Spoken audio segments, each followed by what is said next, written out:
주시는 하나님의 말씀은 누가복음 19장 1절부터 10절 말씀입니다. 우리 한 목소리로 봉독해 올려드리도록 하겠습니다. 이 말씀은 살아계신 하나님의 말씀입니다.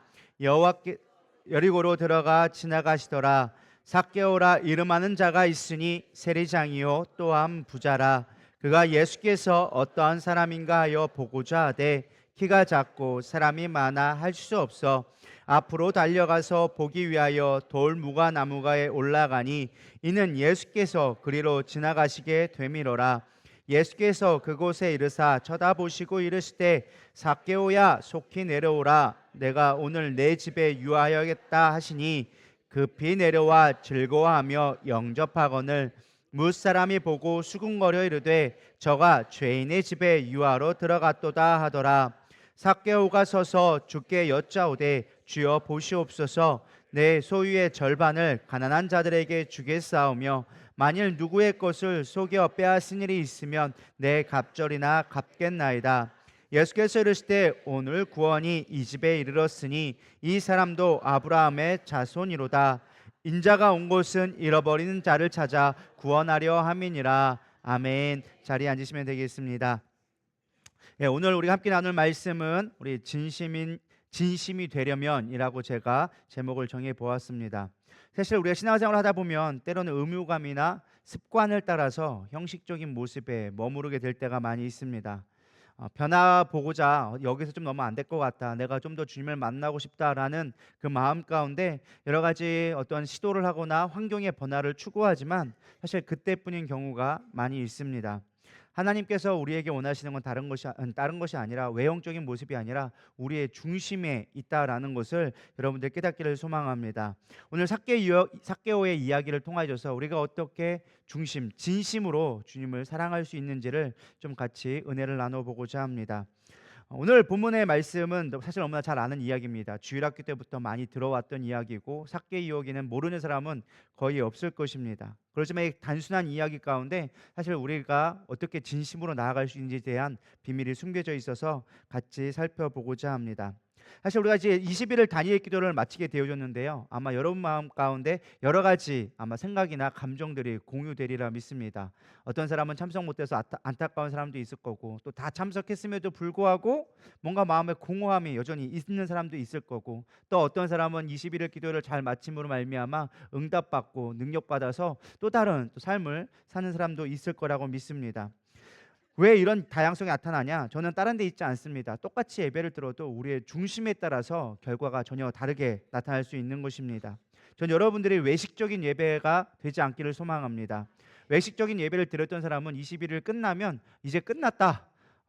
끝났다라는 생각이 먼저 들 거고 정말로 하나님을 온전히 예배 중심으로 드린 자는 다음에 빨리 했으면 좋겠다. 이런 생각이 들 것 같아요. 여러분들은 전자인지 후자인지는 모르겠습니다.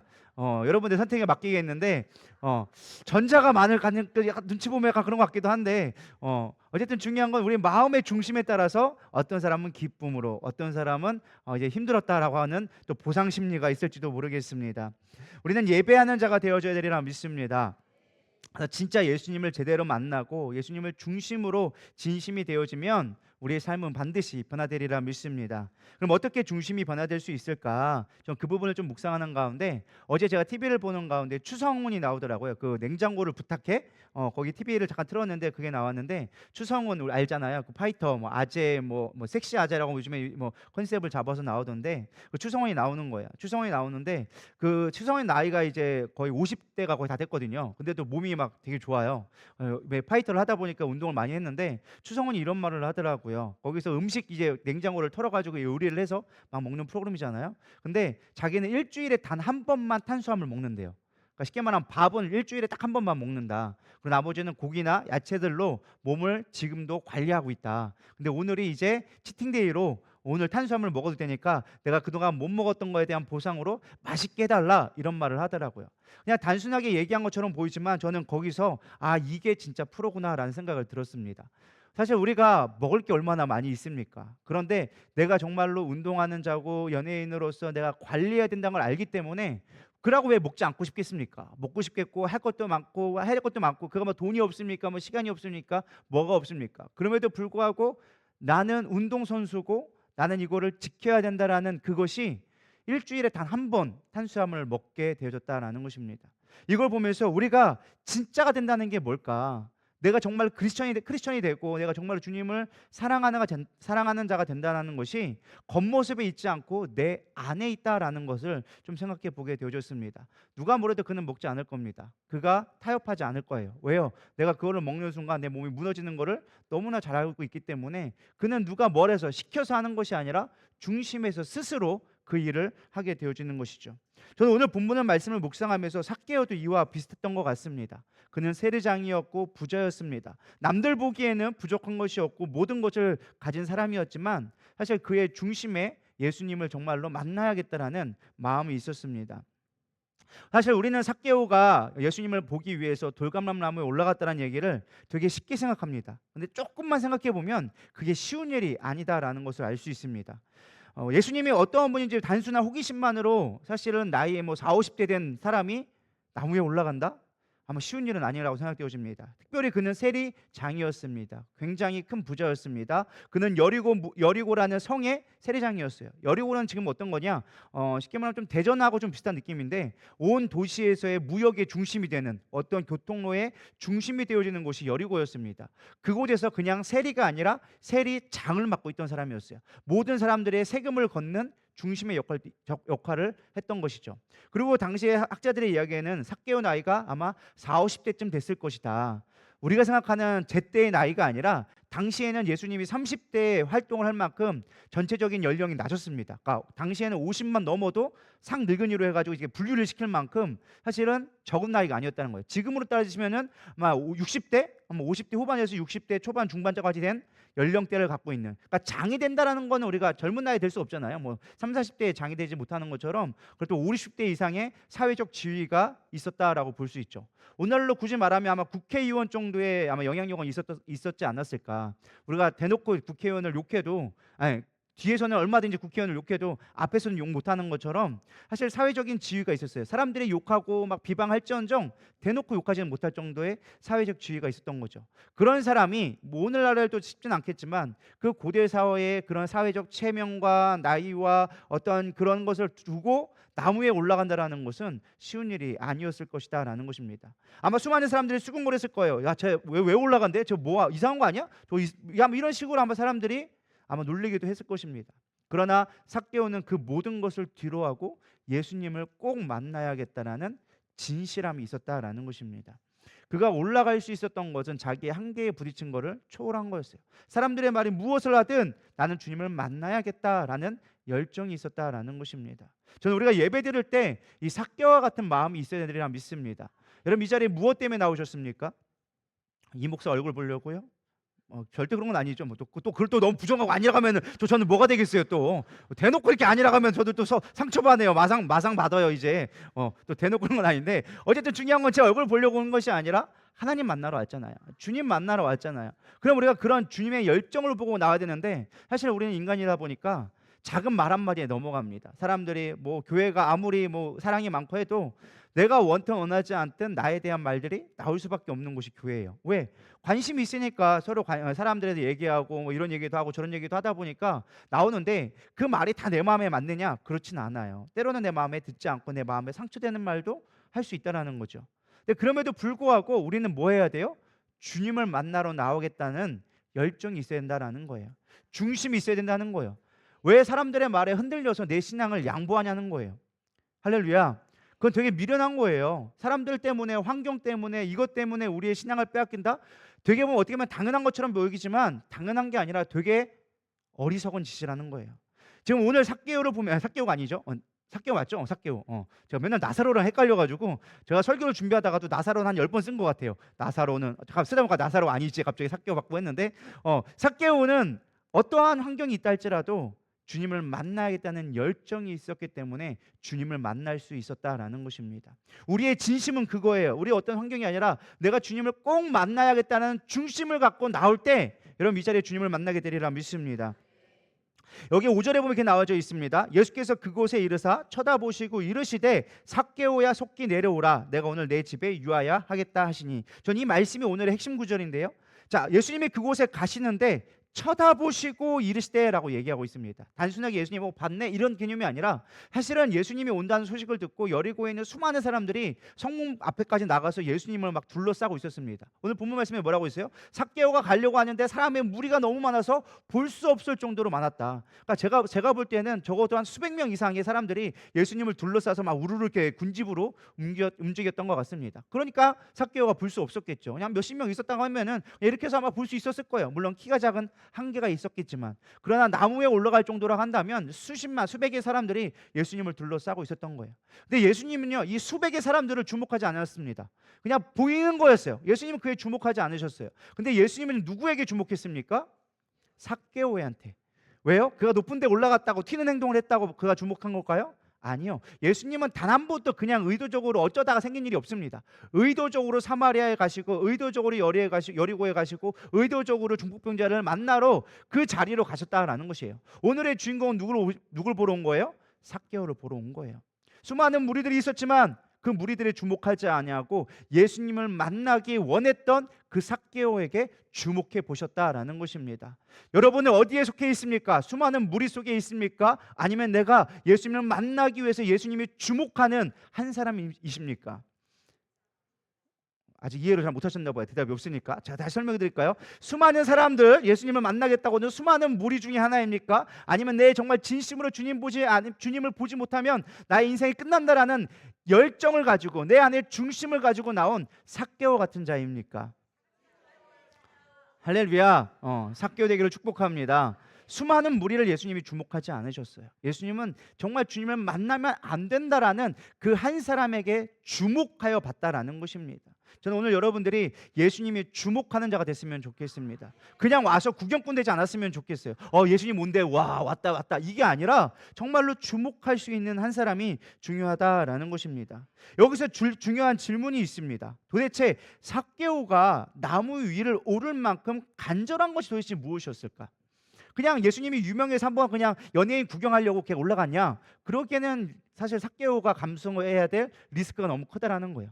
그것 때문에 그렇지 않다라는 거예요. 자기의 인생에 걸 만큼 중요한 사건으로 예수님을 만나보기를 원했다라는 것입니다. 전 이 부분을 묵상하면서 좀 재밌는 것이 있었는데, 사실 성경에서는요 이름이 참 중요합니다. 이름이 정말 중요해요. 이름이 중요한데 성경에서는 그 이름대로 인생을 살아가는 것을 정리를 해줍니다. 그래서 때로는 이름을 하나님께서 바꿔주기도 하셨어요. 대표적인 인물이 누가 있을까요? 아브람이 아브라함이 되어줬습니다. 왜냐? 그냥 아비에서 열국의 아비라는 이름으로 아브라함으로 바뀌게 되어졌죠.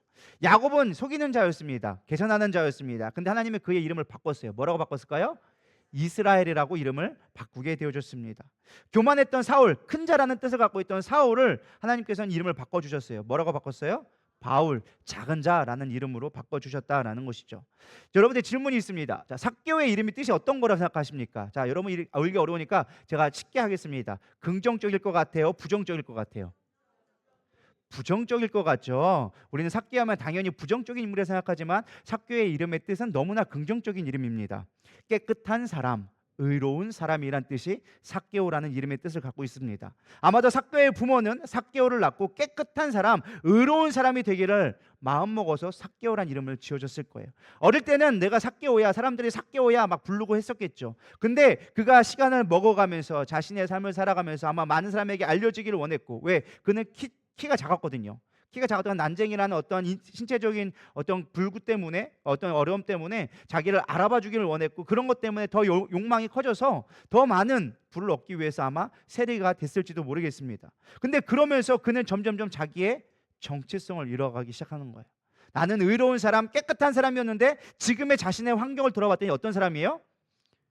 가장 비열한 사람, 남을 사기치는 사람, 도둑하는 사람, 깨끗한 사람이 아니라 부정부패의 온상의 가장 중심에 그 삭개오가 있게 되어졌다라는 것입니다. 저는 가만히 묵상을 했습니다. 왜 삭개오가 그렇게 예수님을 만나보려고 했을까? 그냥 단순하게 호기심이 아니었다라는 거예요. 그의 안에는 자기의 정체성에 대한 가장 큰 문제가 있었다는 거죠. 모든 것을 갖고 있었지만 나는 깨끗한 사람, 의로운 사람이라고 불려야 되는데 사람들은 아마 더 이상 삭개오라고 이름을 부르지 않았을 것 같아요. 뭐라고 불렀을까요? 세리장. 아마 삭개오의 이름은 어느 순간부터 세리장이 되지 않았을까라고 저는 묵상하게 되어졌습니다. 그러면서 자신이 끊임없이 아무도 나에게 의로운 사람이라고 삭개오라고 불러주는 사람이 없이 그냥 세리장이라고 불려지는 거에 대한 아마 원한이 맺혔던 것 같습니다. 그래서 주님이 나를 변화시키지 않을까. 수많은 사람들이 예수님을 만나면 변화된다는데 나도 내 삶을 좀 바꿔보고 싶다, 내 삶이 좀 개혁되고 싶다, 그래서 주님을 찾지 않았을까 생각이 되어집니다. 특별히 그는 근본적인 문제 가운데 육체적 한계가 있다라고 얘기했습니다. 키가 작다라고 얘기하죠. 근데 성경은 가만히 보면 어떠한 육체적인 모습을 나타낼 때는 단순한 그 행위도 있겠지만 그 이중적인 의미로 항상 영적인 의미를 얘기합니다. 예를 들어서 뭐 내려갔다라고 하면은 그의 영적인 상태가 내려갔든지, 물론 이 땅으로 뭐 어떤 지하 뭐 딴 데로 지역으로 내려가는 것도 의미할 수 있겠지만 영적인 상태를 주로 의미할 때가 많이 있거든요. 저는 이 말씀을 묵상하면서 삭개오가 키가 작았다라는 말을, 물론 그 키가 작은 것도 있겠지만 그거보다는 그의 마음 가운데 뭐가 영적으로 위축되어지고 작아지는 것들이 있지 않을까라고 묵상하게 되어졌습니다. 우리도 신앙생활 하다 보면 그렇습니다. 때론 내 인생을 살아가는데 내 이름과 상관없는, 나의 정체성과는 상관없이 전혀 다른 모습으로 살아가게 될 때가 많이 있는 것 같습니다. 나는 이런 사람이 되고 싶었는데 나는 전혀 다른 모습에 있고 그것을 바꾸려고 해도 바꿀 수 없는 한계에 부딪힐 때가 있다는 것이죠. 그럴 때 우리는 사실 공허함을 느낍니다. 허무함을 느끼고 내가 무엇을 위해 열심히 살고 있는가, 내가 열심히 돈을 번다고 무슨 의미가 있을까. 여러분 그런 거 고민해 보신 적 있으신가요? 네, 있으신 분만이 제대로 사는 것 같아요. 그런 고민 없이 사는 건 사실 생각 없이 사는 거예요. 우리가 그런 고민 자체가 사실 누구나 다 있을 거예요. 내가 열심히 지금 자녀를 양육하고 돈을 벌고 열심히 살아가는데 무엇을 위해 살아가는 건가? 사실 사람은 누구나 고민하게 되어져 있죠. 근데 그거에 대한 본질적인 문제에 대한 해결이 되지 않으니까 그 해결할 사람이 예수님밖에 없다라고 생각한 삭개오는 예수님을 만나길 원했다라는 것입니다. 왜 우리가 진심이 뭐지 못할까? 저는 이 말씀을 계속적으로 질문하는 가운데 사실 우리는 끊임없이 높아지려고 합니다. 그렇죠? 우리가 이름이 높아지기를 원하고 나의 부를 높이기를 원하고 내가 세상적으로 좀 높은 지위에 있고 이렇게 안정된 삶을 살기를 추구합니다. 근데 예수님은 이렇게 얘기하고 계십니다. 삭개오한테, 삭개오야 내려오라. 저는 이 말씀이 단순하게 나무 위에서 내려오라는 의미도 있겠지만 그 말씀이 우리의 영적인 상태가 있지 않나라는 생각으로 묵상하게 되었습니다. 원영아, 너 높은 데 올라가려고 하니? 너 그럴수록 허망하잖아. 너 그럴수록 답답하잖아. 그럴수록 네가 안 되잖아. 이제 내려와. 거기서 내려와. 내가 있는 곳으로 내려와라. 내가 오늘 너의 가운데 있기를 원해 라고 말씀해 주는 것처럼 들려지게 되어졌습니다. 전 여러분들이 오늘 주님의 부르심에 나가기를 소망합니다.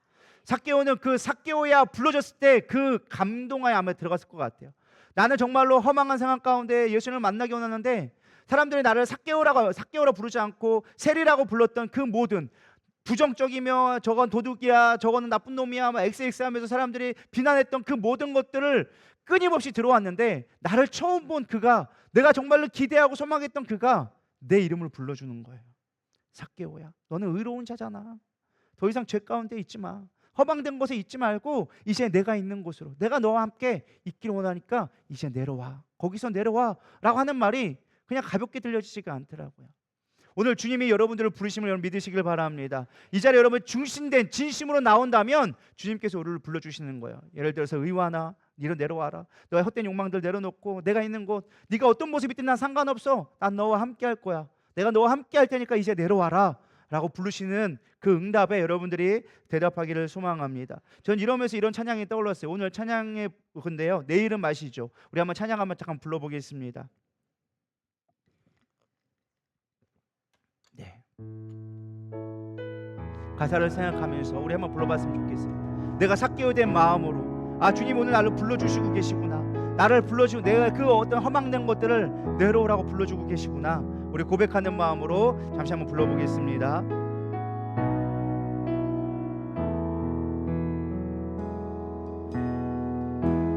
나를 지으신 주님 내 안에 계셔.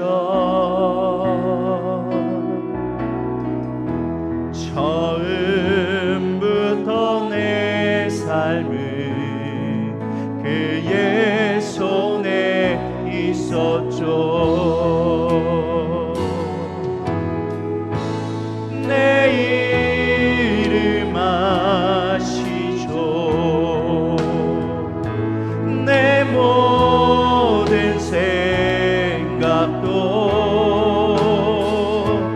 내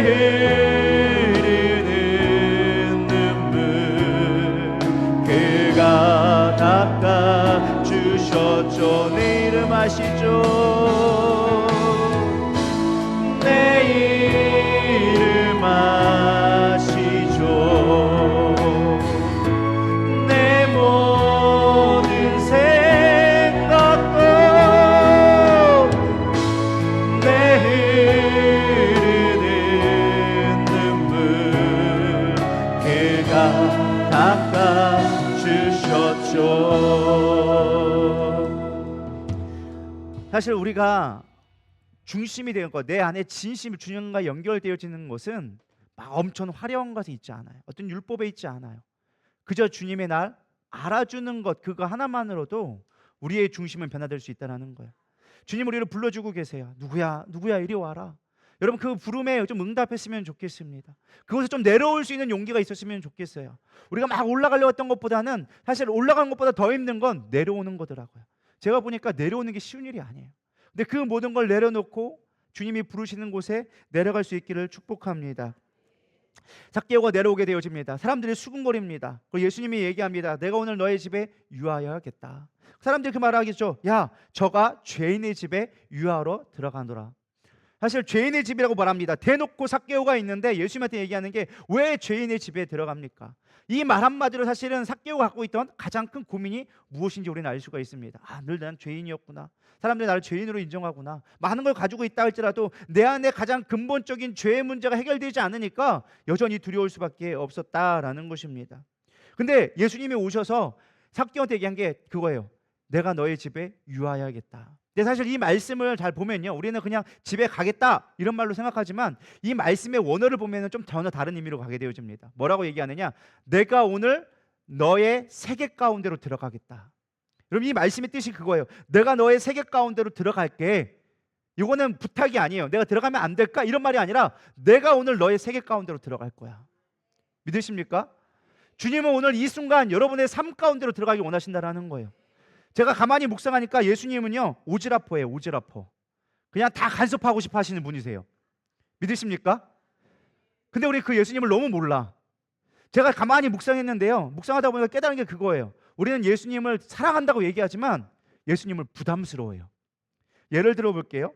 제가 보니까 우리가 예수님을 만나러 오는 주일날 오는 거 되게 기뻐해요. 여러분 여기 주일날 오면서 억지로 오신 분들 있으신가요? 차마 그래도 대답은 못 하겠죠. 남편 때문에, 아내 때문에 끌려오고, 남편 때문에 끌려오고, 눈치 때문에 끌려오고, 어쩔 수 없냐 차마 대답은 못 하겠지만 그럴 수도 있을 것 같아요. 근데 중요한 건 아마 여기 나와 있다는 거는 아무리 그래도 내 마음 가운데 그래도 조금이라도 단 1%라도 동의하는 부분이 있으니까 이 자리에 나와 있을 거란 말이에요. 그러니까 우리가 이 자리에 예수님을 만나러 나온다는 거에 대한 사실 큰 부담은 없어요. 우리는 즐거운 마음으로 이 자리에 나왔어요. 기대하는 마음으로 나왔어요.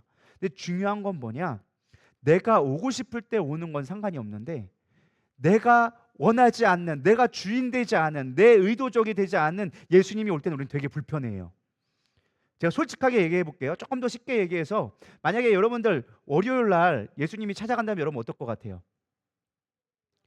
여러분 어서 오세요 막 것 같죠? 예수님이니까 그렇죠. 자, 예수님은 예수님의 모습으로 절대 찾아가지 않습니다. 누구의 모습으로 가느냐? 이 목사의 모습으로 갑니다. 여러분들이 주일날 딱 예배 끝나고 갔는데 갑자기 월요일 날 아침에 띵동 하고 찾아갔더니 누구세요? 봤더니만 제가 있는 거예요. 집사님 요즘에 힘드시죠? 우리 신방 좀 하시죠? 라고 하면 여러분 뭐라고 할 것 같아요? 어서 오세요 할 것 같아요? 들어오세요 할 것 같아요? 여러분 출근해야 되는데? 출근 안 하시게? 아유 할렐루야. 그러면 얼마나 감사하겠어요. 할렐루야. 저 정도만 돼도 참 오케이예요. 대부분 뭐 할 것 같아요? 목사님 다음에 오시죠. 오늘 좀 출근해야 되는데, 오늘 바쁜 약속이 있는데. 조금 더 리얼하게 얘기해 볼까요? 여러분 부부싸움하고 있는데 갑자기 예수님이 띵동하고 왔어요. 여러분 뭐라고 할 것 같아요? 조금 이따 오세요 목사님. 지금은 아닌 것 같아요. 좀 분위기 파악 좀 하고 오세요. 지금 소리 안 들려요. 막 깨부수고 있는데 여러분 목사님 꼭 오셔야겠어요? 이러지 않을까요? 해결되니까 우리 권사님만 같으면 뭐가 문제겠어. 그래요? 안 그랬어요? 중요한 건 우리가 대부분 그렇지 않다라는 거예요. 친구랑 중요한 약속이 있어. 근데 갑자기 제가 연락해가지고 야 예를 들어 효경아, 야 오늘 너 좀 얼굴 좀 보자. 그러면 효경이 뭐라 할 것 같아요? 목사님 저 다음에 하면 안 될까요? 오늘 뭐 개인적인 스케줄이 있는데. 이런다니까요. 그럴까요? 안 그럴까요? 그런다니까요. 그러니까 우리가 예수님을 만나러 가는 거는 뭐 괜찮아. 뭐 수요일날 주일날 뭐 이렇게 가는 거 괜찮아. 근데 예수님이 내 삶에 들어온 건 우리는 어때요? 좋을 것 같으면서도 부담스럽다니까요. 진짜로 예수님이 오셔서 갑자기 지금 여러분 집에 간다고 하면 여러분 뭐 할 것 같아요? 예수님 1시간 뒤에 오세요. 왜? 집 치워야 되니까. 빨래도 해야 되고 지금 밀린 설거지도 해야 되고 막 청소기도 밀어야 되고 좀 이따 오시라니까. 내가 좀 준비 좀 되면 오세요. 난리 나는 거예요. 예수님이 지금 오는 게 기쁜 게 아니라 내가 준비되면 오세요. 그럴까요? 안 그럴까요? 그런다니까요. 그러니까 제가 가만히 묵상한 게 그거예요. 예수님이 내가 오늘 너의 집에 유하야겠다 이 말이 사실 우리는 좋은 것 같으면서 또 실제적으로 우리가 다가오면 그 말이 쉽지 않다는 거예요. 제가 묵상한 게 그거예요. 우리가 하나님 앞에 진심이 되지 못한 이유 중에 하나가 전부가 되지 못해서 그렇대요. 전부가 되지 못하니까. 예수님이 원하는 건 네가 뭐 어지럽히든 뭐 설거지가 안 했든 부부싸움을 했든 어차피 상관없어. 사람들이 너를 다 죄인이라고 해도 나는 있는 모습 그대로 너를 받아들였어. 그러니까 네가 지금 어떤 상황이든 상관없으니까 나는 지금 너와 함께하기 원해. 이게 진심이라는 거예요. 예수님의 마음은 그런데 우리는 뭐예요? 내가 준비되면 주님 오세요. 내가 어떤 마음이 되어지면 내가 정확한 만들어진 그 셋업되어진 상황에 오면 그때는 예수님 오케이. 근데 그런 상황이 아니면 예수님은 아니에요. 기다려보세요. 잠깐 멀리 가 계세요. 우리가 싸움할 때도 그렇잖아요. 예수님이 잠깐만 여기 계시라고 제가 한번 싸우고 돌아갈 테니까 기다려보시라고. 우리가 그럴 때가 많이 있다니까요. 근데 주님이 원하시는 건 내 삶 구석구석 간섭하게 원하신다는 거예요. 할렐루야. 저 여러분들이 이렇게 주님을 만났으면 좋겠습니다. 사실 오늘 본문 말씀은요 앞에 있는 18장의 이야기를 연결짓는 부분에 나와져 있습니다. 단순하게 갑자기 삭개오가 나온 것이 아니라 이 앞에 있는 18장의 부자 관원 이야기가 나와요. 예수님이 막 설교를 하고 있는데 천국에 대해서 막 얘기하고 있단 말이에요. 근데 한 부자 관원이 와가지고 질문을 하는 겁니다. 선한 선생님이요, 영생을 얻으려면 어떻게 해야 합니까? 그러니까 예수님이 그 의도를 딱 파악한 거예요. 원래는 보통 우리가 예수님을 부를 때 뭐라고 부르죠? 라보니요, 선생님이요 라고 불렀단 말이에요. 근데 갑자기 이 부자 관원이 와가지고 뭐라고 하느냐? 의로우신 선생님이요 라는 말을 했단 말이에요. 그러니까 예수님도 일반적으로 선생님 불러다가 의로우신 선생님 하니까 딱 감지가 온 거죠. 예수님 얘기한 거예요. 얘가 뭔가 좀 목적을 가지고 왔구나. 그래서 예수님이 딱 얘기합니다. 어째야 나를 선하다고 하느냐? 하나님 외에는 선한 사람이 없는데 그 의도가 뭐냐? 라고 얘기하죠. 그래서 네가 영생을 원한다고? 하나님이 이미 말씀을 주셨잖아. 너 이미 다 알고 있잖아. 근데 뭘 원하려고 그래? 너 이 계명들 지키고 있어? 라고 물어보니까 그 딱 의로운 척하면서 마치 옳다구나, 걸렸구나, 내가 셋업한 거에 딱 걸렸구나 하면서 그 부자 관원이 대놓고 바로 얘기합니다. 내가 이미 지키고 있습니다. 나 이미 의로운 사람입니다. 근데 영생을 얻지 못한 것처럼 얘기합니까? 라고 얘기하는 거죠. 이 부자 관원의 목적은 무엇이냐? 내가 의로움을 드러내기 원했던 거예요. 나 이렇게 부자고 나 이렇게 율법 잘 지키는데 나 이만큼 나 당연히 구원받았겠죠. 사람들한테 인정받고 싶은 거예요. 전혀 다른 인정이었죠. 삭개오는 뭐였어요? 예수님이 나를 이름 그대로 불러주는, 자신의 모습 그대로 불러주기를 원했고, 이 사람은 포장되어진 자신의 모습을 불러주기를 원했다는 거예요. 두 모습을 비교해주고 있어요. 똑같이 부자였어요. 그러나 예수님이 이 사람의 의도를 간파하고서 이렇게 얘기합니다. 네가 다 지켰어? 근데 한 가지가 부족하네. 네가 정말로 율법 지켰으면 하나님이 원하시는 게 뭔 줄 알잖아. 가난한 자 도와줘. 네 재산을 팔아서 가난한 자에게 주면은 네가 정말 나를 따라 준 다음에 네가 나를 따르면 내가 너 인정해 줄게. 근데 그 부자가 뭐라고 얘기했어요? 돌아가면서 재산이 많아 심히 근심하더라. 예수님이 원하시는 걸 딱 하나였어요. 네가 진짜로 나를 사랑하면 그 어떤 것도 다 내버릴 수 있는 게 진짜 사랑이야. 반만 사랑하는 건 사랑하는 거 아니야. 믿으십니까? 내가 아내를 사랑해. 근데 자기야, 내가 99.9%를 사랑하는데 1%는 이 여자 사랑해. 그럼 여러분 어떨 것 같아요? 이야, 99%나 사랑해 주네, 고마워, 그럴까요? 이런 미치는 거다. 그렇죠. 왜 그래요?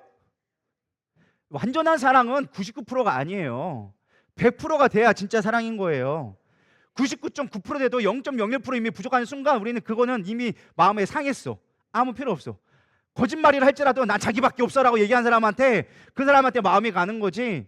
그냥 뭐 내가 59.9%는 사랑하는데 49.9%는 아니야, 이렇게 얘기한 사람들 절대 신뢰하지 않는다라는 거예요. 주님이 원하시는 게 그거예요. 네가 율법 지켰어? 나 정말 사랑해? 그럼 진짜 사랑하면 나에게 전부를 걸어봐. 그게 네 진심이라면은 그렇게 할 수 있지 않겠냐? 예수님이 돈이 원해서 그랬을까요? 돈이 원한 게 아니에요. 예수님이 돈이 없어서 그런 게 아니에요. 네가 진짜 나를 사랑하는지를 확인받고 싶었다라는 거예요. 믿으십니까? 전 여러분들이 예수님 앞에 진심됐으면 좋겠어요. 자기를 드러내고 내 의를 드러내고 내가 이만큼 했어요라고 인정받기보다 더 중요한 게 중심이 되면 된다는 거예요. 전 여러분들이 예배 왔을 때 내가 교회에 이렇게 헌금했어요, 교회에 이렇게 열심히 봉사했어요, 내가 예배 잘 참석했어요, 이게 여러분들의 자랑이 되지 않았으면 좋겠어요. 부자 간원처럼 부자가 너는 얘기했잖아. 나 이것도 지키고 저것도 지키고 다 지켰어요. 나 그러니까 구원받은 사람, 의로운 사람 아니에요? 하나님 사랑한다고 얘기할 수 있지 않아요? 여러분 그거는 기본이고, 믿으십니까? 그거는 기본이야. 예수님도 깔고 갔어. 야, 그거는 기본이야. 당연한 거야. 사랑하면 당연히 해야 되는 거지. 근데 네가 진짜로 나를 사랑하냐? 주님은 그거 물어보는 거예요. 저 여러분들이 진짜로 주님을 사랑했으면 좋겠습니다. 예수님은 삭개오를 그렇게 부르신 거예요. 믿으십니까? 똑같은 이야기가 나오는데 똑같은 부자고 똑같이 예수 앞에 나오고 똑같이 만나러 왔지만은 두 사람을 비교해주고 있는 거예요. 이 사람은 똑같이 부자고 똑같이 율법을 지켰고 의롭다고 여겼지만 진짜 사랑하지 못했어. 껍데기만 사랑했어. 근데 이 삭개오는 사랑하지, 사람들 앞에 죄인이라고 불리고 인정받지 못하고 의롭지 못한 모습이었지만 나를 진짜 사랑했어. 그래서 삭개오는 구원받고 이 부자가 너는 구원받다는 얘기가 나오지 않는 거예요. 전 여러분들이 진심이 됐으면 좋겠습니다. 이 자리에 나올 때 어떤 모습으로 나왔어요? 사실 여기 보면 수많은 사람들이 옆에 있었습니다. 수많은 무리들이 있었지만 단순하게 예수님을 보려고만 왔다라는 거예요. 그 중에 단 한 사람만, 삭개오만이 진짜 예수님을 사랑하고 싶어 했다라는 거예요. 내 전부를 드리고 싶어 했다라는 것입니다. 전 여러분들이 그렇게 됐으면 좋겠습니다. 진짜는요, 표가 나게 되어져 있어요. 사랑하면 달라지게 되어져 있어요. 요즘 효경이가 너무 이뻐지잖아요. 왜 그럴까요? 진짜 사랑하니까. 믿으십니까? 사랑하면 이뻐진다니까요. 사랑하면은 꽃들도 이뻐지지만은 사랑하는 것만큼 사람을 이쁘게 만드는 게 없는 것 같아요. 제가 보니까 물론 나이가 어려서 이쁜 것도 있겠지만 꼭 그것만 다분은 아닌 것 같아요. 사랑하면 이뻐지더라고요. 여러분 사랑하기를 소망합니다. 전 여러분들이 너무나 다 미스코리아처럼 보입니다. 굳이 해석까지 들으시길 바랍니다. 너무나 아름답게 보이고 멋지게 보입니다. 거짓말이에요? 아유, 저는 하나님의 마음이 있어가지고 사람은 외모를 보거니와 나는 중심을 보느니라. 할렐루야. 그게 목자의 마음이에요. 여러분들의 겉모습이 중요한 게 아니라 여러분의 중심이 중요하리라 믿습니다. 주님도 그렇다라는 거예요. 우리의 겉모습이 중요한 게 아니에요. 너 죄인인 거 알아. 사람들은 너 욕하는 거 알아. 근데 나는 아무 I don't care. 난 상관없어. 나는 너의 집에 유할 거야. 나는 너의 세계로 들어갈 거야. 그게 예수님이 우리에게 주시는 말씀이라는 거예요. 오늘 여러분들을 부르실 때 어떤 모습으로 부르셨을까요? 너의 외모습 보시라고? 네가 나이가 많으니까? 아니요, 그거 보지 않아요. 난 너의 집에 있고 싶어. 난 너의 삶이 되고 싶어. 이게 중심이라는 거예요. 삭개오가 중심을 보이니까 예수님도 중심을 보이신 거예요. 그리고 그거는 반드시 티가 나게 되어져 있어요. 뭐라고 얘기하느냐? 이렇게 얘기합니다. 주여 보시옵소서, 내 소유의 절반을 가난한 자들에게 주겠사오며 만일 누구의 것을 속여 빼앗은 일이 있으면 네 배나 갚겠나이다. 아멘. 예수님이 시켰을까요? 안 시켰어요. 저는 이 말씀을 가만히 묵상했어요. 예수님이 삭개오의 집에 들어가면서 어떤 일을 했을까? 성경에는 기록되어 있지 않지만은 여러 가지 이야기했겠지만은 제가 상상해보고 유추하고 막 제 나름대로 그려본 게, 예수님이 아마 이 삭개오의 집에 들어가면서 이렇게 얘기했을 것 같아요. 가면서 성경에 기록된 건 없으니까 가가지고 얘 집에 들어갔겠죠. 근데 삭개오는 잘 살았으니까 그냥 짤만한 집은 아니었을 것 같아요. 당시에 거기서 제일 큰 부자 중에 하나였으니까. 왜냐면 세리 장이 된다라는 건 가장 큰 부자여야지만 장이 될 수가 있어요. 우리가 세리에 대한 위치를 좀 알아야 되는데, 세리는 그냥 될 수 있는 게 아니었어요. 내가 세리가 되고 싶다고 해서 조건이 되는 게 아니에요. 그거는 로마에서 임명을 해줘야 돼요. 로마가 세리에게 돈을 걷는 사람에게 어떤 사람에게 임명을 해주냐? 돈이 많은 사람. 왜? 로마에서 세금을 걷어야 되는데 가난한 자에게 주면 이 사람이 능력이 없으면 세금이 거칠까요? 안 거칠까요? 안 거쳐요. 로마에게 가장 중요한 건 세금 걷는 거예요. 그러니까 뭐 하냐? 부자를 골라. 네가 부자 같네? 그럼 네가 세리해. 그럼 세리를 맡겨요. 그럼 이 사람 뭐 하느냐? 자기가 가진 재산을 가지고 돈을 먼저 내는 거예요. 그럼 이 세리는 뭐 해야 될까요? 나머지 사람들에게 세금을 걷는 거예요. 근데 그 권한을 로마가 이 사람한테 주는 거예요. 그러니까 세리는 누구만 될 수 있는 거예요? 돈 많은 사람만 될 수 있는 거예요. 근데 돈 많은 사람 중에 또 세리의 장이 된다는 건 뭐예요? 이 전체를 커버할 수 있을 만큼의 능력이 있는 사람이 장이 되는 거예요. 그러니까 삭개오가 우리가 개무시하고 막 어린하고 키가 작다고 뽕남 올라갔다고 막 어린애처럼 여기는데 그런 사람이 아니었어요. 능력 있고 파워 있고 거의 그 도시의 유지가 될 만큼 경제력을 갖고 있는 큰 힘을 가진 자였다라는 거예요. 그가 세리장이었다라는 거예요. 그러니까 엄청난 부자였으니까 아마 우리나라로 지금 따지면 빌딩 막 큰 거 하나 정도는 갖고 있었을 거예요. 근데 예수님이 거기 집에 들어간 거죠. 야, 오늘 너희 집에 가봐야겠다. 그래, 가보자. 막 하고 있으니까 막 가가지고 막 집도 둘러보고 했을 거 아니에요. 막 상장 표창 받은 것도 보고 있고 막 여러 가지 했을 거 아니에요. 하고 있으면서 무슨 말을 했을까 가만히 상상을 해봤어요. 근데 성경에 어디에도 예수님 했던 말이 나오지 않아요. 오늘 잃어버린 양을 구원해야겠다 하나밖에 하지 않았어요. 우리가 가만히 생각하면 아마 삭개오도 그렇게 궁금했을 것 같아요. 내가 어떻게 구원받을 수 있을까요? 어떻게 하면 내 마음의 진짜 문제를 해결받을 수 있을까요? 이런 문제를 얘기하는 모습이 나와 있지 않아요. 아마 식사를 접대했을 거예요. 그러면 예수님은 그걸 먹으면서 얘기했겠죠. 그 가족들도 아마 소개를 했겠죠. 얘 아들입니다, 뭐 와이프입니다, 뭐 하면서 종들도 얘기하고, 그리고 예수님도 얘기했겠죠. 얘가 내 제자야, 베드로야, 얘는 요한이야 하면서 소개를 했겠죠. 그렇게 먹고 마시면서 즐거워하고 있지 않았을까 생각하게 되어집니다. 그러면서 삭개오가 깨달아진 게 있어요.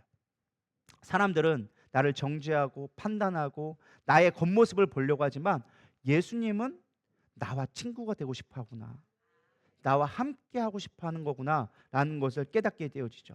그러니까 예수님을 진심으로 만나게 되어지자, 예수님은 부자 가난에게 네가 가난한 자에게 줄 수 있어 라고 물어봤지만 이 삭개오는요, 말하지 않아도 자신의 스스로 무엇을 해야 될지를 알게 되어졌어요.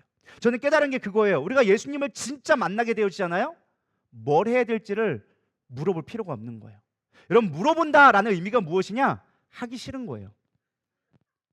이해가 되시나요?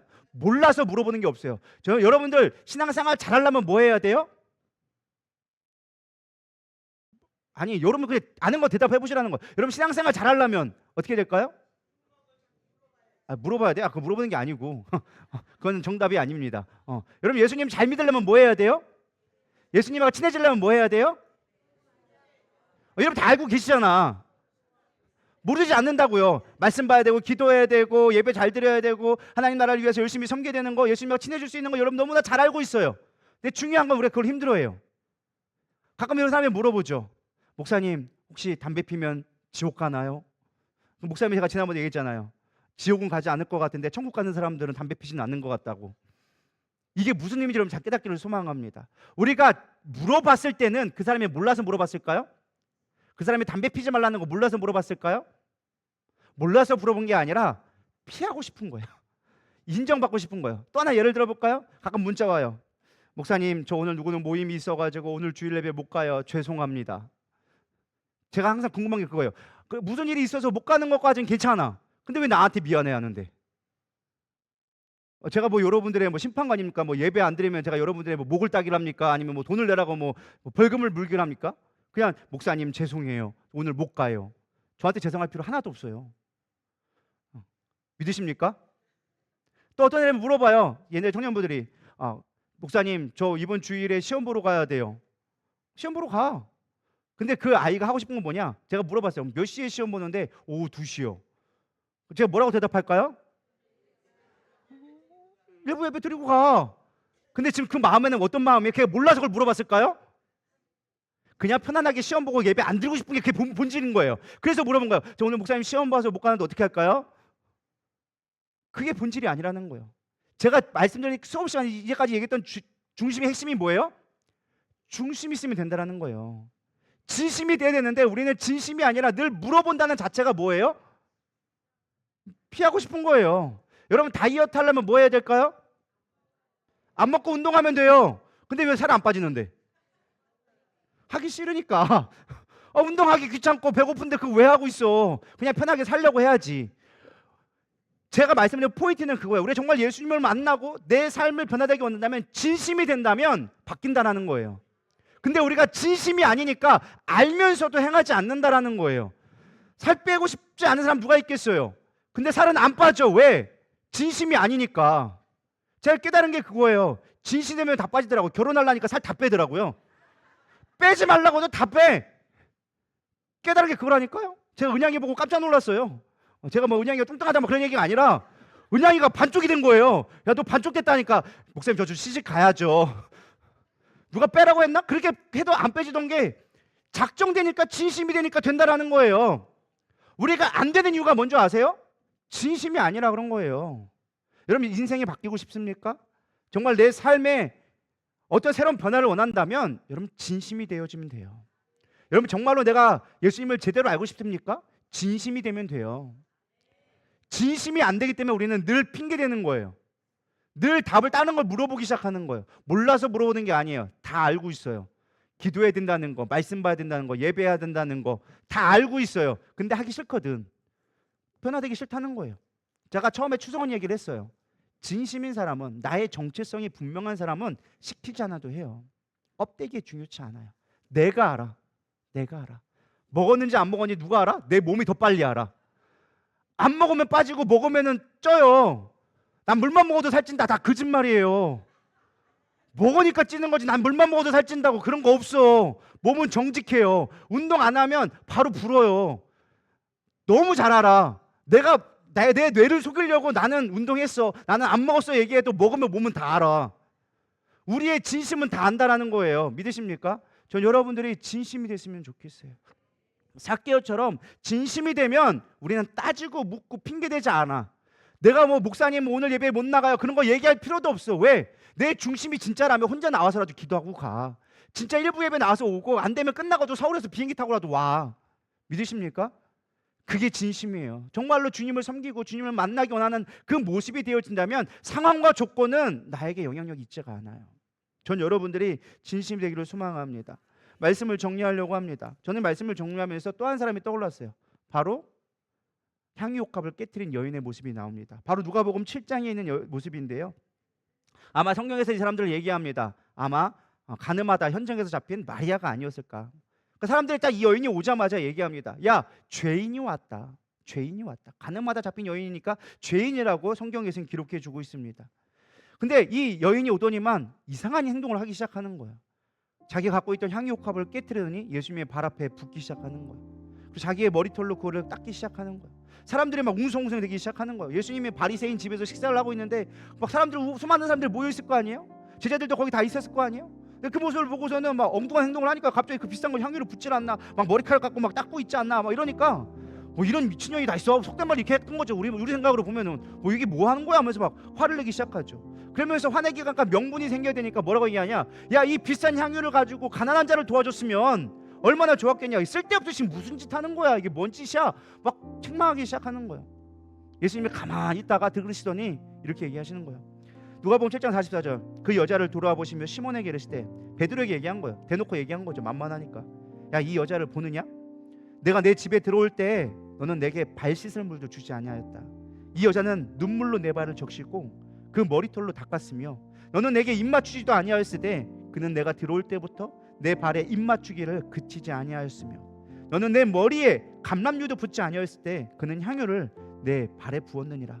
이러므로 내가 내게 말하노니 그의 많은 죄가 사하여졌도다. 이는 그의 사랑함이 많음이라. 사함을 받은 일이 적은 자에게는 적게 사랑하느니라. 예수님이 제자들에게 한 방 날리죠. 야, 물론 제자들도 예수님을 따라왔을 땐 전부를 걸고 따라왔을 거예요. 자기 그물을 던져서 따라오고 자신의 직업을 내려놓고 따라왔을 거예요. 근데 너무 많이 따라오다 보니까 익숙해졌어. 예수님이 더 이상 나에게 소중한 존재, 사랑하는 존재가 되지 않았어요. 예수님은 제자들에게 일침을 날립니다. 네가 나를 진짜 사랑했어? 너 진심이야? 나 사랑한 거 맞아? 그냥 따라와겠다고, 니들 욕망 이루고 있다고, 나 따라오면 어떻게 나라에서 한 자리 차지하겠다고 그것 때문에 온 거 아니야? 근데 이 여인은 나에게 그런 거 원하지 않았어. 그저 나를 사랑해서 죄사함 받아준 거, 자기를 구해준 거 그 하나에 감사해서 자신의 전부를 드리고 나에게 입 맞추고 나를 사랑하는 가장 존경스러운 표정을 나에게 주었어. 너는 날 위해서 뭐 해줬는데? 날 위해서 뭐 해줬는데? 이 여인은 내가 죽을 걸 준비하면서 나의 장례를 준비하기 위해서 지금 나에게 이렇게 하고 있는 거야. 전 여러분들에게 질문하고 싶습니다. 정말 예수님한테 진심이었습니까? 제자들처럼 예수님을 따라다녔지만 예수님의 소중함을 모르고 예수님의 옆에 있으면 뭔가 한 자리를 얻을까 해서 내 어떤 문제를 해결받을까 해서 그저 따라다니고 있진 않았습니까? 저는 여러분들이 이 향유옥합을 깨트린 여인처럼 중심의 예수님 앞에 나갔으면 좋겠습니다. 예수님이 나를 뭘 해서서가 아니라 주님, 내가 주님을 정말로 사랑합니다. 사람들이 뭐라고 하든, 사람들이 나를 어떻게 바라보든 주님이 나에게 주신 그 능력, 죄사함의 능력, 그 나를 위해서 구원해 주신 그 능력만으로 나는 감사함으로 주님 앞에 나의 전부를 드리겠습니다. 삭개오와 이 향유옥합을 깨트린 여인의 공통점 딱 하나요. 예수님이 가장 귀했다라는 거예요. 저 여러분들이 예수님이 가장 귀했으면 좋겠습니다. 돈을 많이 헌금하라는 얘기 아니에요. 여러분들이 뭐 하루 24시간 교회에 있으라는 얘기 아니에요. 저는 그거 원하지도 않아요. 여러분의 중심이 하나님 앞에 있는가? 정말 내가 예수님을 중심으로 바라보고 있는가? 내가 찬양함에 있어서 정말 내 전심을 다해서 찬양하고 있는가? 기도할 때 내 마음을 들여서 예수님을 정말로 바라보고 내가 정말 예수님을 기뻐함으로 이 자리에 나와 있는가? 예배 시간에 나와 저 조고 있는 거예요. 오늘 말씀 왜 이렇게 길대? 끝날 때 됐는데 왜 안 끝나지? 막 이러면서 있고, 또 오늘 왜 이렇게 또 헛소리나 하고 있지? 오늘 찬양은 왜 이렇게 또 루즈하고만 하고 있지? 모르는 것만 하고 있지? 이게 아니라 내 중심의 예수님, 내가 진심으로 주님을 만나기 원한다는 그 고백이 있을 때 주님을 만나게 되어지는 거예요. 삭개오는요, 사실 그 이후에 세리장으로 살지 않았습니다. 물론 성경에는 기록되어져 있지는 않은 얘기지만 성경의 유대 전통의 이야기에 따르면 삭개오는 나중에 베드로를 따라서 베드로의 제자처럼 살아갔다고 얘기합니다. 그리고 나중에 가이사라의 담임 목사가 되어져서 목회자의 길을 걸어갔다고 얘기합니다. 그리고 그의 이름을 이제 삭개오라 부르지 아니하고 아마샤라는 이름으로 변경했다고 합니다. 이 아마샤라는 뜻은 짐을 지는 자 혹은 하나님께서 지키시는 자라는 뜻이 있는데요, 그의 하나님의 주신 사명을 감당하기 위해 지키며 살게 되어집니다. 그리고 마지막에 베드로를 따라서 순교하게 되어지는 길도 따라가게 되어집니다. 더 이상 죄인의 삶이 아닌 자신에게 부르진 자신의 의로운 자, 깨끗한 자라는 그 삶을 지키기 위한 온전한 삶으로 변화되어졌다라고 역사는 기록해주고 있습니다. 전 여러분들이 진짜로 예수님을 만나서 변화된 삶을 살기를 소망합니다. 무엇보다 중요한 게 예수님은 그 나를 위하여서, 죄인된 나를 위해서 가장 높은 곳에서 이 땅에 내려오셨다라고 얘기해주고 있습니다. 가장 큰 영광을 버리시고 가장 비천한 죄인의 모습으로 오셨다라는 거예요. 그것까진 좋아요. 주님 날 위해 오셨구나. 근데 우리는 거기서 끝나. 중요한 건 나의 삶에 대한 문제를 우리는 고민하지 않고 있다라는 거예요. 우리가 예수님을 정말로 사랑한다면 나의 평판이 곧 예수님의 평판이 된다는 걸 여러분들을 기억하셔야 되리라 믿습니다. 내가 잘못된 거기 때문에 예수님이 욕먹는 거예요. 왜 기독교가 개독교가 되어졌습니까? 예수님이 뭘 잘못했다고? 예수님 우리 위해서 우리의 죄를 감당하기 위해서 십자가에 죽으신 거 외에는 아무것도 한 것이 없는데, 병자를 고쳐준 거 외에는 한 것이 없는데 기독교가 개독교가 됐어요. 왜요? 우리의 행동 때문에, 우리의 말 때문에, 우리의 생각 때문에 내 중심에 예수님이 계시지 않으니까 우리는 가짜가 된 거예요. 그러니까 기독교가 아니라 개독교가 될 수밖에 없었던 거예요. 전 여러분들이 중심이 되기를 소망합니다. 진심이 됐으면 좋겠어요. 내가 욕먹는 게 아니라 내가 욕먹을 통해서 예수님이 욕먹는다는 걸 기억하며 우리의 진심이 되어지면 우리 삶은 반드시 변화되리라 믿습니다. 전 여러분들이 다시 한번 진실되게 나를 질문했으면 좋겠어요. 사실 이 설교는 여러분들에게 하는 것도 있지만 제 스스로 하는 거예요. 너 목회자로 살아가는데 너 진심이냐? 정말로 예수님 사랑해서 가는 거냐? 아니면 어쩔 수 없이 이미 너무 멀리 와서 한순간에 실수로 인하여져서 이 자리에 와 있는 거 아니냐? 저 스스로 질문한다니까요. 끊임없이 질문해요.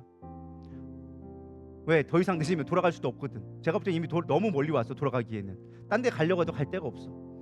죽으나 사나 주님밖에 바라볼 길이 없다라는 거예요. 저 여러분들이 주님 바라봤으면 좋겠어요. 진심이 됐으면 좋겠어요. 저를 포함한 여러분들이 모두가 진심이 되어져서 진짜 좀 변화됐으면 좋겠어요. 20일을 다녀기도 하느냐고 정말 수고 많으셨습니다. 근데 수고한 곳으로 끝나지 않았으면 좋겠어요.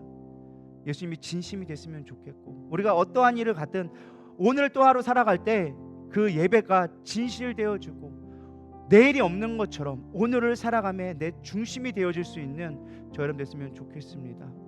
나도 모르게 저도 목회 한 20년 넘게 하다 보니까 이제 설교하는 게 숙제가 되어질 때가 있는 거예요. 숙제가 되어져요. 빨리 끝나고 딴 거 해야지. 나 좀 쉬어야지. 저만의 고민일까요? 전 여러분의 고민일 것 같아요. 오늘 예배 빨리 끝나고 집에 가서 쉬어야지. 그러지 않을까요? 주님이 오늘 온다면은 주님 어서 오시옵소서, 그렇게 내가 마라나타 환영할 수 있을까요? 오늘 여러분 가운데 중심으로 주님 내 마음을 드리기를 소망합니다.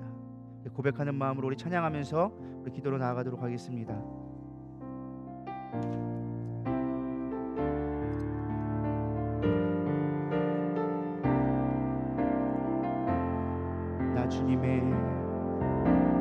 나 주님의 기쁨 되기 원하네.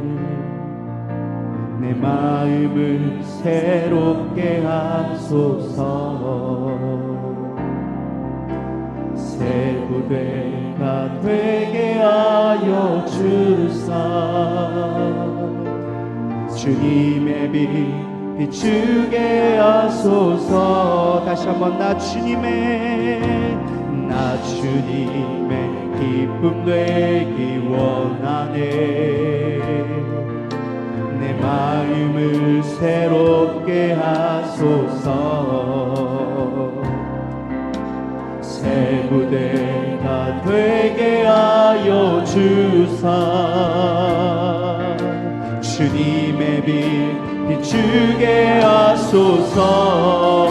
내가 원하는 한 가지 주님의 기쁨이 되는 것.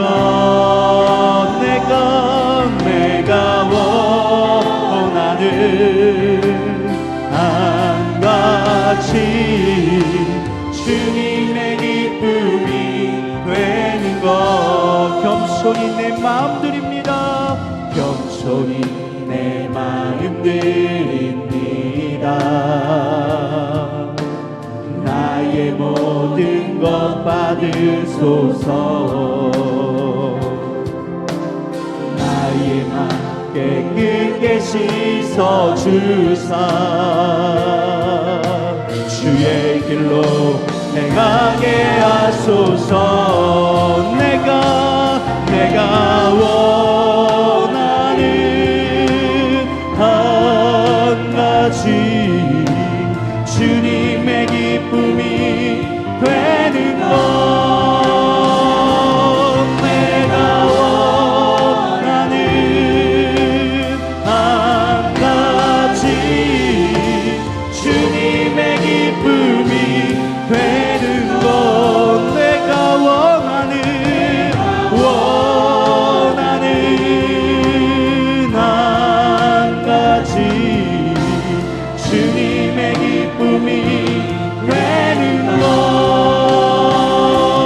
내가 원하는 한 가지 주님의 기쁨이 되는 것.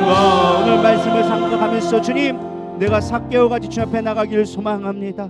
내 안에 있는 가장 공허함, 주님이 아니고선 해결될 수 없는 나의 영적인 문제, 나의 아버지의 존재의 문제, 나는 죄인이라는 문제를 해결받고 싶었습니다. 주님, 해결될 수 없는 나의 문제가 해결되기를 원합니다. 주님을 진심으로 만나기를 원합니다. 어떠한 장애물이 나를 가로막는다 하여도 내가 주님 앞에 나아가겠습니다. 그런 진심이 되게 하여 주시옵소서. 주님을 만났다면 나의 삶의 변화를 추구하기를 원합니다. 사람들이 말하는 어떤 율법이 아니라 내 안에 중심되어져서 주님을 찾고자 하는 그 갈망이 커지게 하여 주시옵소서. 주님이 기뻐하는 것이 무엇인지 내 스스로 결단하며 나갈 수 있는 믿음 되게 하여 주시옵소서. 누가 시켜서 누가 바라보는 것 때문에, 교회의 전통 때문에 따라가는 것이 아니라 주님의 내 마음이 되기를 소망합니다. 나의 전부를 들여서라도 주님을 사랑하기를 원합니다. 그러한 우리의 마음의 진심이 주 앞에 나아갈 수 있도록 인도하여 주시옵소서. 우리 고백하는 마음으로 주여 세 번 부르며 기도하며 나가겠습니다.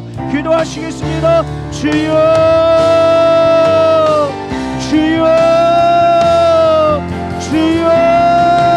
하나님, 나의 중심이 어디 있습니까?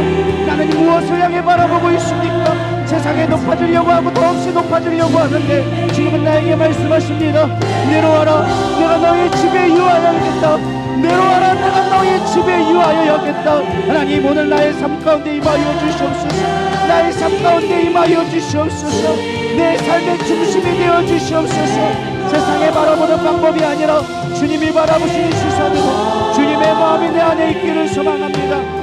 하나님이 왜 안될서로 왜 안될서로 바바바바바바 위리리리 될서로 위카라 안될서로 바커 위리리리리리리리리리리리 될서로 바커 이리리리리리리리 될서로 바커 와라와라와라와라와라와라 안될서로 바커 예라와라와라 안될서로 바커 안될서로 바커